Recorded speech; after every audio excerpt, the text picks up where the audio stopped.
Bom, irmãos, uma boa tarde, a paz do Senhor. Continuando, irmãos, o que nós estávamos falando no nosso vídeo anterior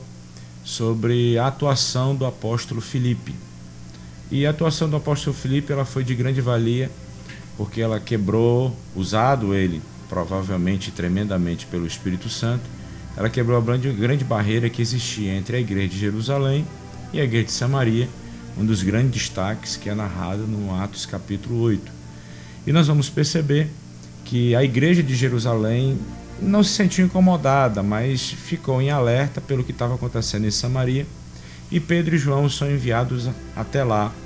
para comprovar que o que estava acontecendo era uma continuidade de Jerusalém ou era algo novo que estava surgindo a partir daquele momento em Samaria.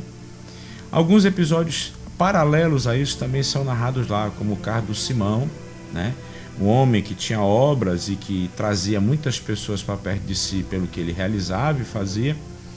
E quando ele vê Pedro orando e impondo as mãos sobre os samaritanos e os mesmos sendo batizados, ele requer aquilo que de direito eu não poderia adquiri-lo nem usurpar através de soma em dinheiro,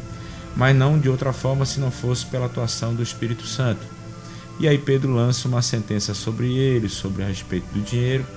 e essa narrativa ela é muito bem explicada ali no capítulo 8, a partir do versículo 25, mais ou menos em diante. Alguns historiadores, abrindo um leque aqui, alguns historiadores vão dizer que esse Simão, né, que vai trazer muito problema para a igreja, porque ele é um dos precursores do gnosticismo, né, um pensamento que vai adentrar dentro da igreja, né, que é o pensamento gnóstico, e que o apóstolo João, após sair da ilha de Patmos e vai morar os seus últimos dias de vida na cidade de Éfeso, ele vai trazer uma narrativa sobre o Evangelho de Jesus narrado por ele, e um dos objetivos maior do Evangelho segundo escreveu João é justamente combater o gnosticismo, que o gnosticismo pregava que Jesus não era Deus, mas que ele tinha sido encarnado de Deus. E João faz uma explanação belíssima, principalmente ali no capítulo 1, onde ele vai trazer a coexistência de Jesus junto com Deus, se aquilo que nunca veio existir nunca teve início e nunca terá fim de existência. É quando ele narra ali numa linguagem mais filosófica o Evangelho segundo João, capítulo 1, versículo 1, no princípio era o verbo era Deus e o verbo estava com Deus. Então um dos grandes pensamentos combatido na narrativa deste evangelho que vai ser direcionado à igreja do primeiro século era justamente para combater aquela influência que alguns historiadores dizem que começou a partir de Simão Mar. Mas voltando para o capítulo 8, você vê que após o episódio de Filipe em Samaria, ele é transportado, conduzido pelo Espírito Santo a uma estrada onde nós temos um eunuco, um homem que não tinha um desejo, uma fome muito grande de servir a Deus, mas que nunca poderia ser um prosélito na visão judaica, porque o proselitismo ele era feito a partir da circuncisão. E como o eunuco era castrado, então ele nunca poderia passar por esse episódio. É tanto que ele, quando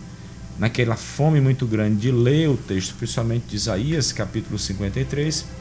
como Deus trabalha na vida de um missionário, envia Filipe, mas ao mesmo tempo tem preparado todo o cenário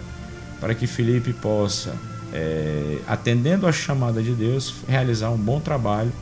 que naquele momento ele vai realizar pregando ao eunuco. E este eunuco, a posterior, provavelmente, muitos comentaristas, principalmente historiadores, vão narrar que este eunuco foi um dos grandes precursores do evangelho na região da Etiópia.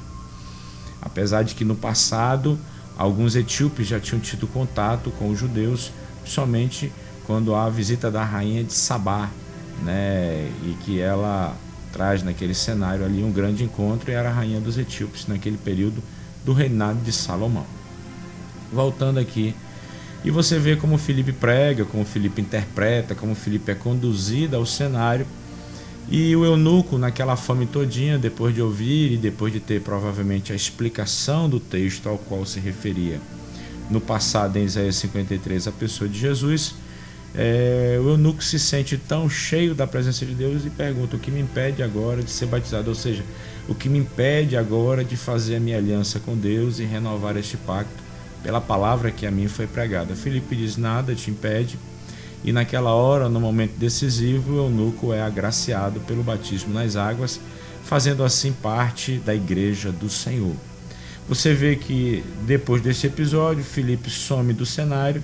e agora Filipe está na região de Cesareia, que é o finalzinho do capítulo 8. Região de Cesareia, que provavelmente essa é uma região onde existiam as províncias romanas de procuradores romanos, como se fosse assim as cidades, ou seja, as moradias de descanso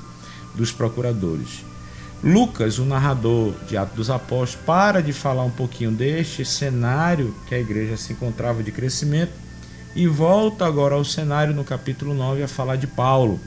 ao qual Paulo agora, com mais ousadia pelo que aconteceu e achou que aquilo ali tinha trazido para a igreja,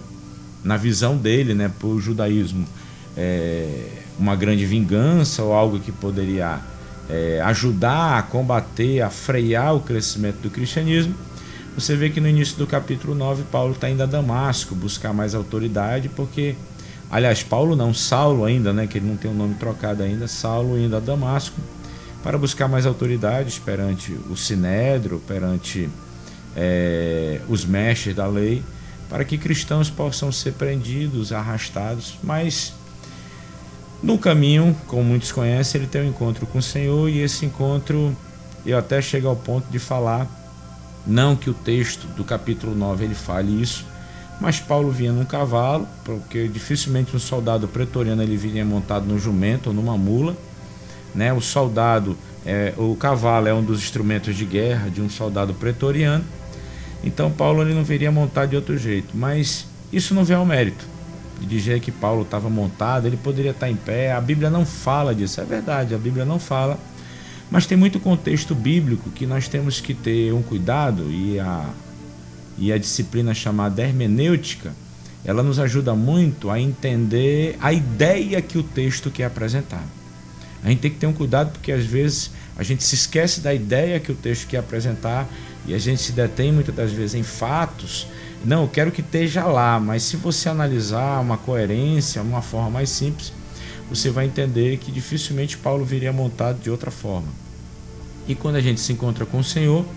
como foi o caso de Saulo, de algum canto nós caímos.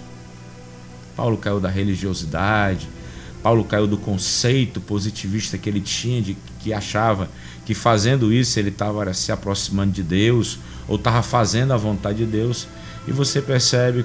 como Saulo vai ter, no momento de cegueira, tanto espiritual como literal, o momento de fazer caminho de volta e entender a vontade de Deus naquele momento. A posterior, no próximo vídeo, nós iremos continuar agora falando um pouquinho desse jovem Saulo, chegando até as viagens missionárias.